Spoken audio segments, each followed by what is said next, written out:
गुरुर् ब्रह्मा गुरुर्विष्णू गुरुर्देव महेश्वरा गुरु साक्षात परब्रह्म तस्मै श्री गुरुवे नमः. मला वाटते अंतरी वसावे तुझ्या दासबोधासी बोध व्हावे.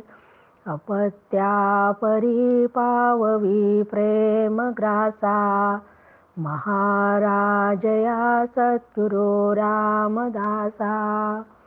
श्रीराम शुकासारिखे पूर्ण वैराग्य ज्याचे वशिष्ठा परिज्ञान योगेश्वराचे. कवी वाल्मिका सारिका मान्य ऐसा नमस्कार माझा सद्गुरु रामदासा. जय जय रघुवीर समर्थ. सद्गुरु प्रल्हाद महाराज डॉक्टर काका व आदरणीय मंदाताईंना नमस्कार करते. जयश्री ताईंनाही नमस्कार करते. दासबोध अभ्यास वर्गासाठी जमलेल्या तुम्हा सर्व श्रोत्यांना वंदन करते. आज दशक 11 समास दुसरा चत्वार देव निरूपण.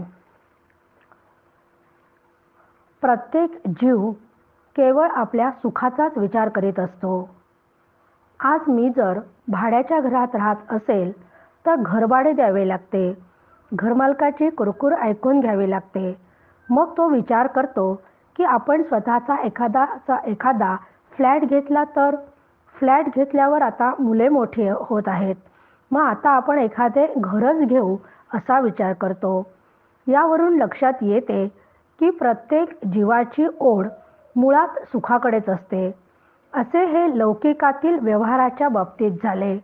परंतु पारमार्थिक क्षेत्रात देखील जीवाची आनंदासाठी धडपड सुरू असते. त्यासाठी तो जमेल तशी साधना करीत असतो, जमेल तशी देवाची पूजा करत असतो, जप ध्यान धारणा करत असतो, तीर्थयात्रा करत असतो. परंतु तरीही खरे सुख त्याला कुठेच मिळत नाही. मग तो खऱ्या सुखाचा शोध घेण्यासाठी इकडे तिकडे धावाधाव करतो. अशा संभ्रमात पडलेल्या साधकाला त्यातून बाहेर काढण्याचे काम संत करतात. याच खरा सुखासाठी आनंदासाठी समर्थांनी चत्वार देव निरूपण समासात खरा देव कोण याच विचारावर प्रकाश टाकला आहे. श्रीराम समर्थ श्रीराम. एक निश्चळ एक चंचळ चंचळी गुंतले सकळ. निश्चळ ते निश्चळ जैसे तैसे श्रीराम. पाहे निश्चळाचा विवेक ऐसा लक्षामध्ये एक. निश्चळ ऐसा निश्चयात्मक निश्चळची तो श्रीराम. या निश्चळाच्या गोष्टी सांगती पुन्हा चंचळाकडे धावती. चंचळ चक्री निघून जाती ऐसे थोडे श्रीराम. चंचळी चंचळ जन्मले चंचळाची मध्ये वाढले. अवघे चंचळची बिंबले जन्मवरी श्रीराम. पृथ्वी अवघी चंचळाकडे करणे तितुके चंचळी घडे. चंचळ सांडून निश्चळी पवाडे ऐसा कैसा श्रीराम. चंचळ काही निश्चळेना निश्चळ कदापि चळेना. नित्यानित्य विवेके जना उमजे काही श्रीराम. ही या सृष्टीमध्ये एक चंचळ व एक निश्चळ असे दोनच मुख्य घटक आहेत. पृथ्वी आणि पृथ्वीवरील जीवनात घडणाऱ्या सगळ्या घडामोडी माईक आहेत. मग जे जे माईक असते ते नाशवंत म्हणजे विकारी असते. तर ब्रह्मवस्तू मात्र निश्चळ आहे. त्यात कधीच बदल होत नाही, कारण ते विकारी नाही. तर ते त्रिकालाबाधित सत्य आहे. ते नाही असे कधीच होत नाही. पण या ब्रह्मवस्तू बद्दल म्हणजे निश्चयासंबंधी काही ज्ञान मिळवावे अशी जिज्ञासा असणारे लाखो लोकांमध्ये एखादाच असतो. त्याचा ब्रह्मासंबंधी पक्का निश्चय होऊन तो निश्चळाप्रमाणे निश्चळ होतो. कारण निश्चळ ब्रह्माविषयी बरेच लोक ग्रंथांमधून नवीन नवीन विचार ऐकत असतात, वाचत असतात.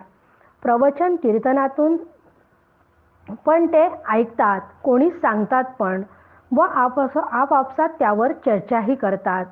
पण ते तेवढ्यापुरतेच. कारण तेथून पुन्हा घरी आले की जैसे थे, म्हणजे आपली पुन्हा चंचळाकडे धाव घेतो आपण. असा चक्राकार गतीने फिरणाऱ्या या जगतात राहणारा देह व सृष्टीरूप चंचळातून मुक्त होणारे बोटावर मोजण्या इतकेच लोक आहेत. या चंचल सृष्टीतच जीव जन्माला येऊन चंचल सृष्टीतच तो जगतो, वाढतो. त्याचाच ठसा आयुष्यभर त्याच्या मनामध्ये राहून त्यातच संपूर्ण आयुष्य तो घालवतो. अशा या माईकाचा त्याग करून ब्रह्मवस्तूच्या अनुसंधानात राहणारा सापडणे अत्यंत दुर्मिळ आहे. कारण माईक कधीच ब्रह्मरूप होत नाही व ब्रह्म केव्हा स्वरूपापासून ढळत नाही. हा विचार मात्र जे जिज्ञासू आहेत त्यांनी नित्य काय व अनित्य काय याचा विचार केल्यावरच ते त्यांना कळते. काही उमजले तरी नुमजे, काही समजले तरी न समजे, काही बुजे तरी निर्बुजे, किंचित मात्र श्रीराम. की निश्चळ ब्रह्म समजून घेण्याचा प्रयत्न करत असताना ते बुद्धीच्या साह्याने समजून घ्यावे लागते. बुद्धीला त्याचे स्वरूप समजल्यासारखे वाटते, पण खरे आकलन होत नाही. काही समजण्यासारखे वाटते, पण काही गैरसमज, संशय तसेच राहतात. थोडेफार समाधान मिळाल्यासारखे वाटते, पण मनात शंका राहूनच जातात. कारण हे सगळं समजून घेण्याचा प्रयत्न आपण बुद्धीने करत असतो आणि बुद्धी चंचळामधील आहे. फक्त बुद्धीच्या साह्याने ज्ञान होत नाही, कारण बुद्धी जड आहे. परंतु बुद्धीशिवायही ज्ञान प्राप्त होत नाही, हेही तितकेच खरे आहे. पण बुद्धी मुळात अत्यंत स्वच्छ व तेज तत्वाची असल्याने तिच्यात पडलेल्या आत्म्याचे प्रतिबिंब धारण करण्याची शक्ती तिच्याजवळ आहे. म्हणून त्या प्रतिबिंबाच्या प्रकाशामुळे ती ॲक्टिवेट होते. तेव्हा मनही जागे असते. त्यामुळे बुद्धीला बोध झाल्यासारखा वाटतो, समजल्याचा आनंदही मिळतो, समाधानही मिळते. पण हा सगळा विचार अलीकडचा आहे. कारण बुद्धी, मन हे सगळं अलीकडचं म्हणजे माईक प्रांतातलं आहे. प्रत्यक्ष ब्रह्मज्ञान त्यापासून खूप दूर आहे. कारण संशय, तर्क, भ्रम यांनी होणारा सगळा त्रास हा सर्व माईक संबंधीचा असतो. ब्रह्मस्वरूपात हे काहीच नसते. हे कळण्यासाठी त्याचे खरे वर्म कळायलाच हवे. चंचळा करी तितुकी माया, माईक जाये विलया, लहान थोर म्हणावया, कार्य नाही श्रीराम. ज्याचा चंचळात समावेश होतो ते सर्व माईक असते व ते नष्ट होते. म्हणून सृष्टीतील जीव व ईश्वर एकाच पेशीपासून झालेले असले तरीही ते दोन्ही सारखेच. त्यामध्ये लहान मोठे असा भेद नाही. तसेच या सृष्टीत एखादा परमाणू असेल किंवा सूर्य, त्या दोघांचेही मूल्य सारखेच आहे. त्यात लहान मोठे कोणी नाही. कारण जे जे उत्पन्न झाले त्याचा नाश होतो. तेथे लहान मोठे असे काहीच राहत नाही. सगट माया विस्तारली, अष्टदा प्रकृती फापावली, चित्र विचित्र विकारली, नाना रूपे श्रीराम. नाना उत्पत्ती, नाना विकार, नाना प्राणी लहान थोर, नाना पदार्थ मकार, नाना रूपे श्रीराम. विकारवंत विकारले, सूक्ष्म जडत्वास आले, अमर्याद दिसो लागले, काहींचा बाही श्रीराम. की आपण पाहतो की ही माया प्रचंड प्रमाणात तिचा विस्तार झालेला आहे आणि ती वेगवेगळे रूपे धारण करून चित्र विचित्र अशा प्रकाराने विकार पाहून ही माया संपूर्ण सृष्टीत पसरली आहे आणि ती अष्टधा प्रकृती हीच तिची घटना आहे. म्हणून चेतन व अचेतनाची कित्येक प्रकारे उत्पत्ती झाली आहे. त्यामुळे अस्ति, जायते इत्यादी विकार पण झाले. तर त्याचप्रमाणे एका पदार्थांपासून अनेक पदार्थ तयार होऊ लागले. कारण एका पदार्थाचे अनेक रूपांतर होतं. जसं आता फक्त दूध आहे, दुधापासून दही, दह्यापासून लोणी असं तयार होतं. किंवा एकच गहू ईश्वराने निर्माण केले, त्यापासून आपण गव्हाचे अनेक पदार्थ तयार करतो. म्हणजे असे अनेक पदार्थ अनेक रूपांतरामध्ये होऊन विकार पावले. लहान मोठे अनेक प्राणी निर्माण झाले. असे हे विकारशील असलेले त्याचे रूपांतर होऊन म्हणजे जडत्वालाच सूक्ष्माला जडत्व आले. कल्पना करता न येणा एवढा अमर्याद असा हा पसारा वाढला. मग नाना शरीरे निर्माण झाली, नाना नामाभिधाने ठेवली, भाषा परत्वे कळो आली, काही काही श्रीराम. मग नाना रीती नाना दंडक, आचार एकाहुनी एक, वर्तो लागले सकळ लोक, लोकाचारे श्रीराम. अष्टधा प्रकृतींची शरीरे निर्माण झाली लहान थोरे, पुढे आपुल्याला प्रकारे वर्तो लागती श्रीराम. की अशा या मायेचा विस्तार अनेक पदार्थांनी चेतन अचेतनाच्या उत्पत्तीमुळे खूप वाढला. मग त्यानंतर कित्येक योनींची कित्येक शरीरे तयार झाली. त्यांना वेगवेगळी नावे देण्यात आली.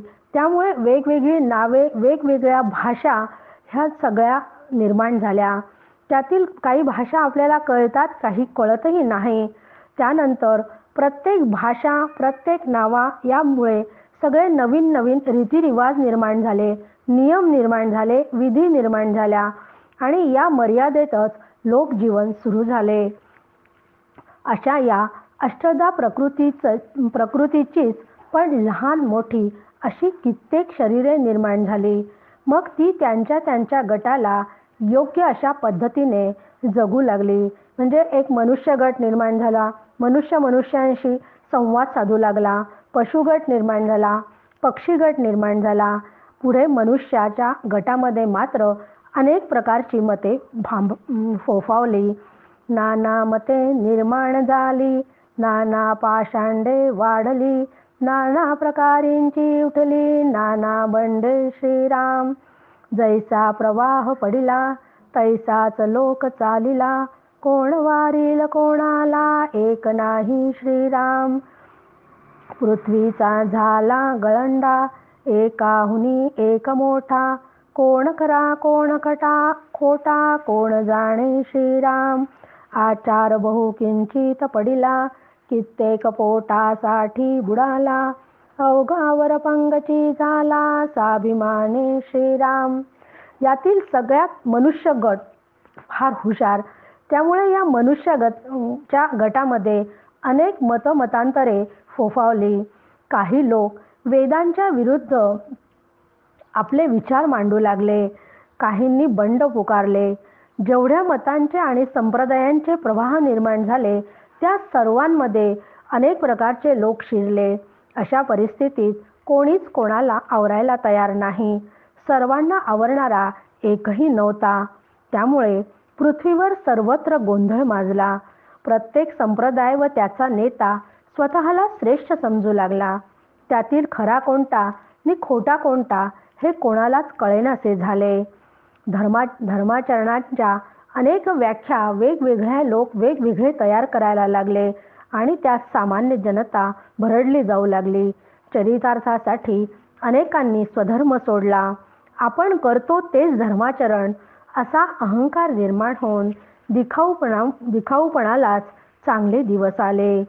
देव झाले उदंड, देवाचे मांडले भंड, भूता देवतांचे थोतांड, एकची झाले श्रीराम.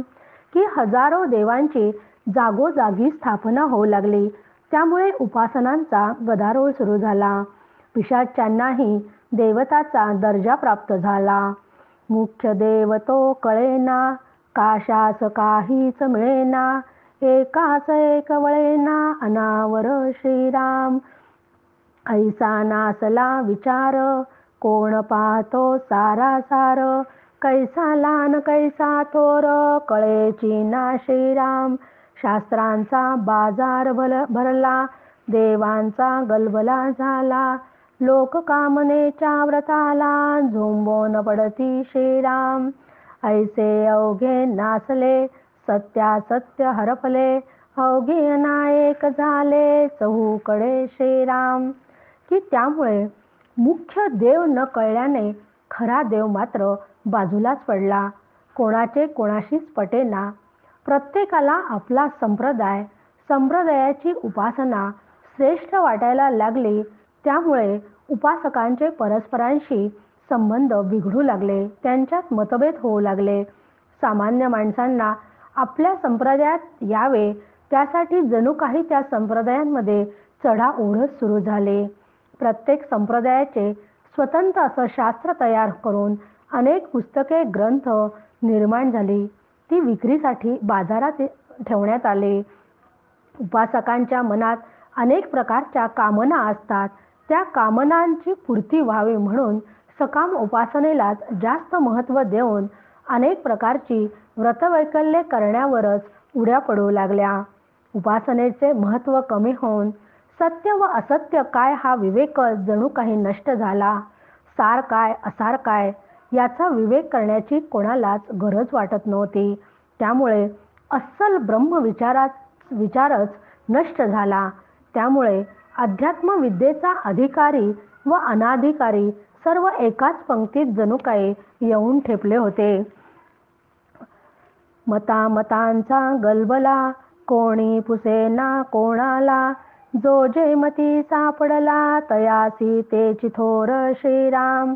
असत्याचा अभिमान, तेने पाविजे पतन, म्हणून आज्ञाते जन, सत्य शोधती श्रीराम. की अशा मतांतराचा सगळीकडे गोंधळ उडाला, कोणी कोणाला विचारेना पुसेना. मग अशा परिस्थितीत असत्य मताचा अभिमान धरला तर पतन होते. म्हणून जाणते लोक उपनिषदातील सत्याचा शोध घेतात. सत्य जाणण्यासाठी संत, शास्त्र व श्रीगुरु यांच्याशिवाय खरे सत्य आकलनच होऊ शकत नाही. लोक वर्तती सकळ, ते ज्ञातास करतळामळ, आता ऐका केवळ विवेकी हो श्रीराम. लोक कोण्या पंथे जाती, आणि कोण्या देवास भजती, ऐसे ही रोकडी प्रचिती, सावध ऐका श्रीराम. की सर्व लोकांना आपण सतत सुखात असावे, आनंदी असावे असं वाटत असते, म्हणून प्रत्येक जण ज्याला जसं वाटेल तशी उपासना पूजा करतात. ज्याला जसं जमेल तसा ते सत्याचा शोध घेण्यासाठी अनेक प्रकारचे प्रयत्न करतात. त्यासाठी देवाची उपासना करून भक्तिपंथाची वाटचालही करतात. ती कशी याचे अतिशय सुंदर वर्णन समर्थांनी आता या पुढच्या ओव्यांमध्ये दिले आहे. समर्थांनी देवांचे वर्गीकरण करून 4 देव समर्थांनी यात मांडले आहेत. मृत्तिका धातू पाषाणादिक, ऐसिया प्रतिमा अनेक, बहुतेक लोकांचा दंडक, प्रतिमा देवी श्रीराम. नाना देवांचे अवतार, चरित्रे ऐकती एक नर, जप ध्यान निरंतर, करीती पूजा श्रीराम. एक सकळांचा अंतरात्मा, विश्वी वर्ते जो विश्वात्मा, द्रष्ट्या साक्षी ज्ञानात्मा, मानिती एक श्रीराम.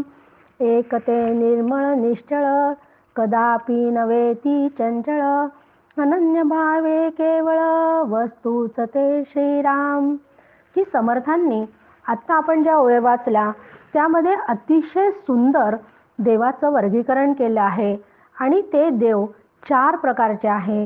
कारण पूर्ण सृष्टीमध्ये मनुष्य प्राणी या 4 प्रकारांनीच देवांची पूजा करत असतात, किंवा प्रत्येकजण ज्याची श्रद्धा जिथं असेल त्याची पूजा करतात. ते 4 देव म्हणजे मूर्ती, अवतार, ईश्वर आणि ब्रह्म याचं विवरण इतकं समर्थांनी खरंच सुंदर केलं आहे की आपणही याचा विचार खूप मनापासून केला पाहिजे. म्हणजे आपण सुद्धा संतांच्या विचारांवर ब्रह्मचा निश्चय करण्यासाठी तयार होऊयात. समर्थांनी सांगितलं की बहुतेक लोक उपासनेसाठी प्रतिमा व मूर्ती पूजा करतात. मूर्ती अनेक धातूंच्या म्हणजे सोने, चांदी, तांबे, पितळ, माती व दगड ह्याशिवाय पंचधातूंच्या व लाकडांच्याही असतात.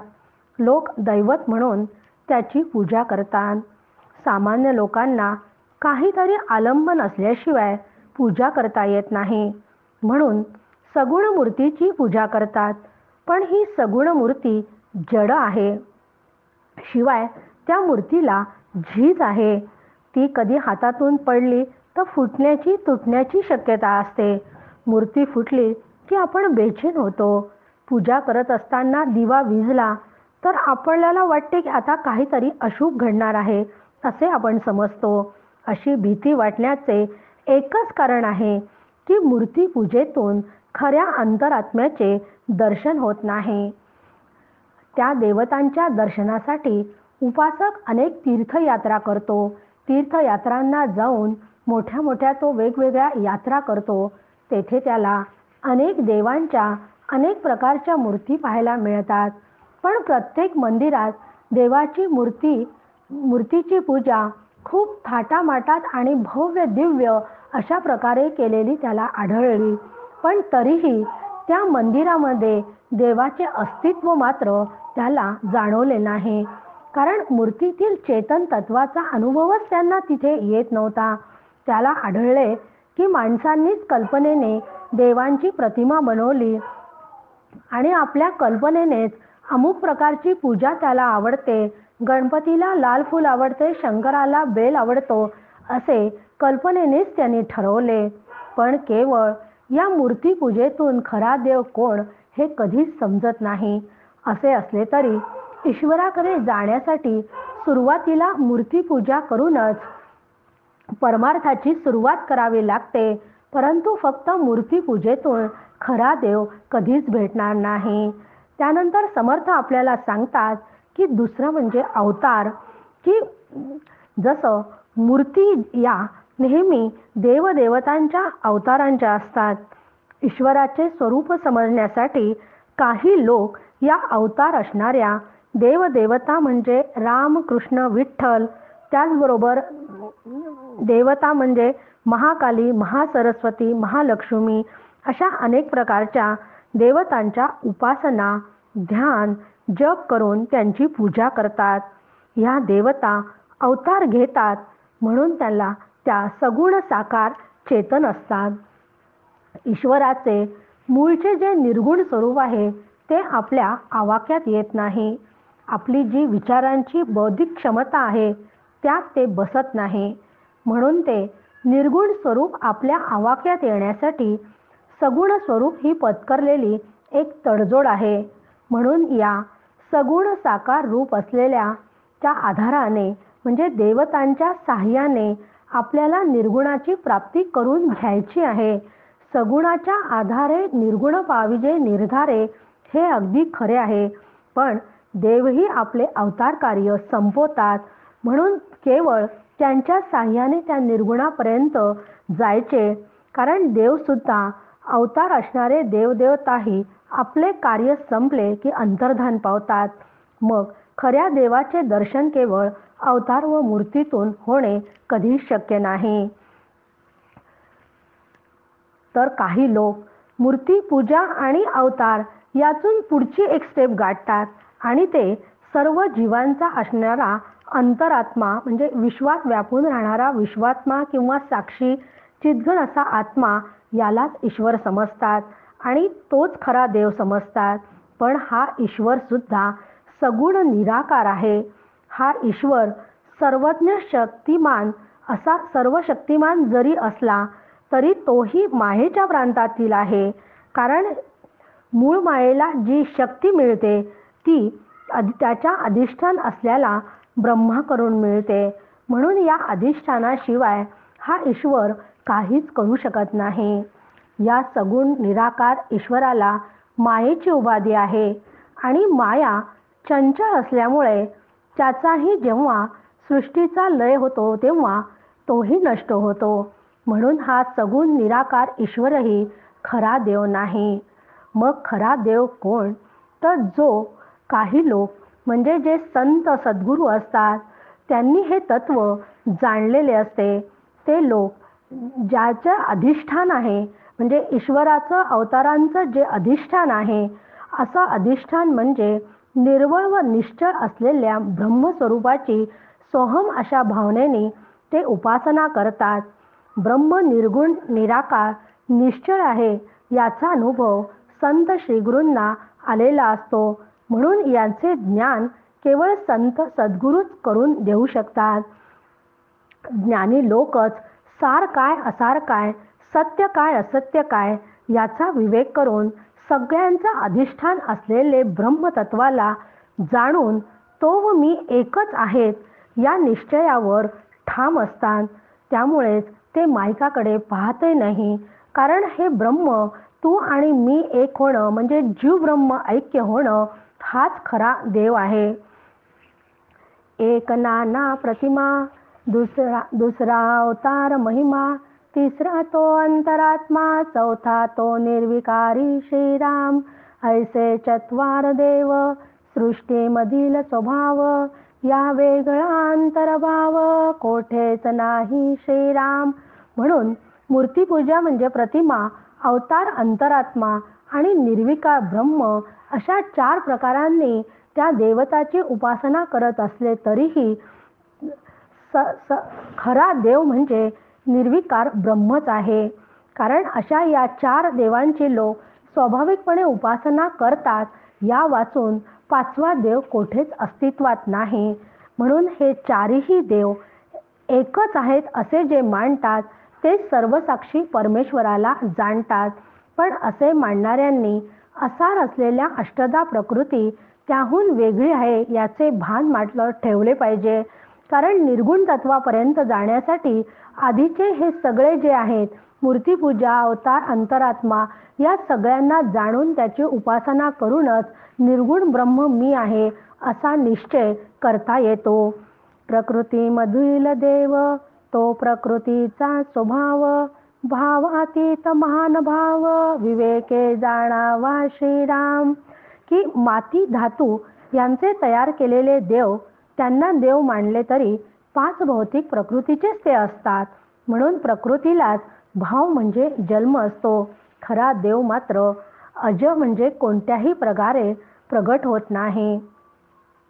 पण हे सगळे समजून घेण्यासाठी विवेकच जागा असायला हवा. कारण खऱ्या देवाला ओळखून त्याचा अनुभव येण्यासाठी विवेकाची कास धरली तरच तसा अनुभव येऊ शकतो. जो निर्मळास घ्याईल तो निर्मळची होईल, जो जयास भजेल तो तद्रूप जाणावा श्रीराम. म्हणून जो विमल ब्रह्माचे ध्यान करेल तो ब्रह्मच होईल. कारण स्वरूपाचे ध्यान करणे म्हणजे वृत्ती सतत ब्रह्माकार ठेवणे एवढेच काम असते. मग जो ज्याचे ध्यान करेल तो तेच होतो हे लक्षात घ्यावे. क्षीर नीर निवडती ते राजहंस बोलिजेती, सार सार जाणती ते महान भाव श्रीराम. की दूध व पाणी वेगळे करणाऱ्याला राजहंस म्हणतात. त्याचप्रमाणे सार आणि असार यांचा विवेक करणाऱ्यांना महानुभव म्हणतात.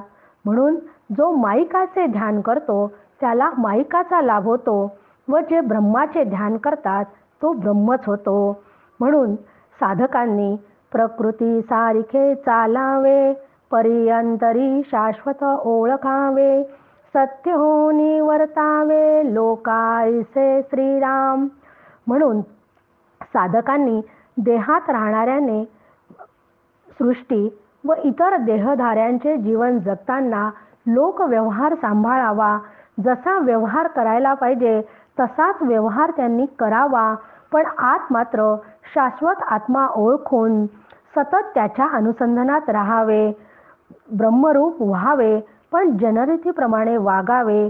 म्हणजे चार चौघांसारखेच वागायचे, पण अंतर्मनामध्ये मात्र पक्की घुण-गाठ ठेवायची की हा शाश्वत आत्मा मीच आहे.